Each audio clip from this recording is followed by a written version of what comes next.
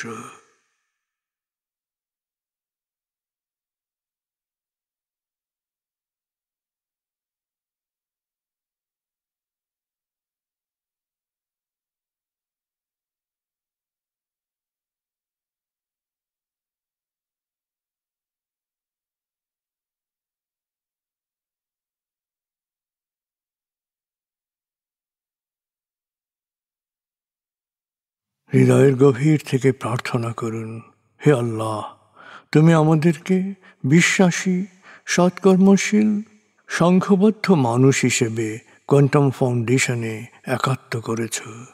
হে আল্লাহ, quantum ফাউন্ডেশনকে এ যুগের আলোকবর্তিকা হিসেবে, সহস্রাব্দের বাতিঘর হিসেবে কবুল করো। কোয়ান্টাম ঘরে ঘরে, মেডিটেশন ঘরে ঘরে, এ অনুরণন সার্থক করো।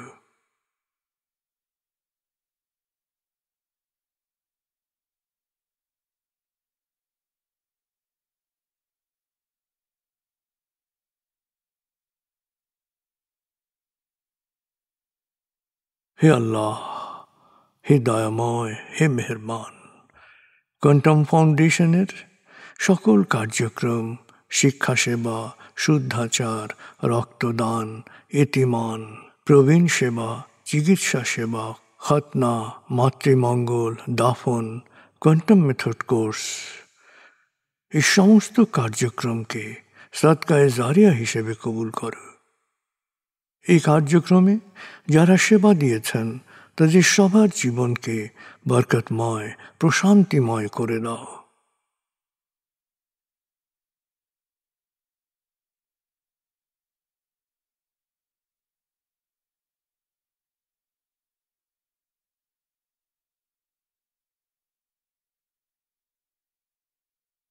হে আল্লাহ, গত ৩০ বছর ধরে ফাউন্ডেশনের কাজগুলোকে গতিশীল রাখার জন্যে যারা নিয়মিত দান করেছেন, যারা এককালীন দান করেছেন, যারা জাকাত দিয়েছেন, যারা স্থাবর অস্থাবর সম্পত্তি দান করেছেন, তাদের সবার দানকে তুমি সৎ দান হিসেবে কবুল করো, সদকায়ে জারিয়া হিসেবে কবুল করো। তাদের পরিবারে সুখ ও প্রশান্তি দান করো, তাদের ধন সম্পত্তিতে বরকত দান করো।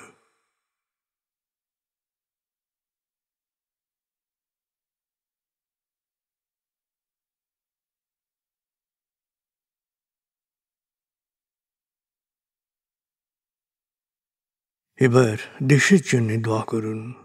হে আল্লাহ, দেশের প্রতিটি মানুষ যেন প্রজ্ঞাপূর্ণ সিদ্ধান্ত নিয়ে নিজের কাজ সবচেয়ে ভালোভাবে করতে পারে, সবাইকে সে তৌফিক দাও। হে আল্লাহ, তুমি আমাদের তোমার বিশেষ অনুগ্রহ ভাজন জাতিতে পরিণত করেছ, অফুরন্ত অনুগ্রহ সম্পদ দিয়েছ, বিশ্বকে বিভিন্ন ক্ষেত্রে নেতৃত্ব দেওয়ার মতো মেধা ও মস্তিষ্ক দিয়েছ। আমরা যেন ভালো মানুষ, ভালো দেশে রূপান্তরিত হতে পারি, আমাদের সেই তৌফিক দাও।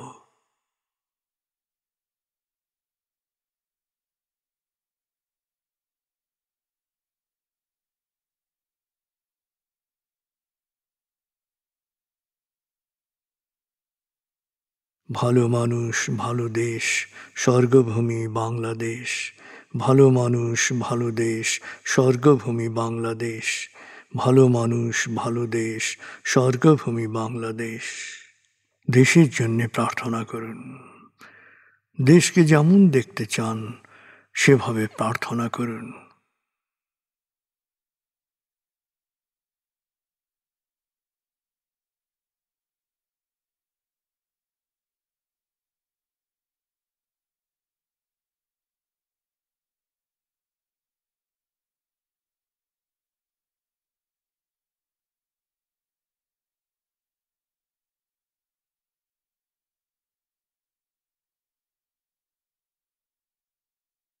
হে আল্লাহ,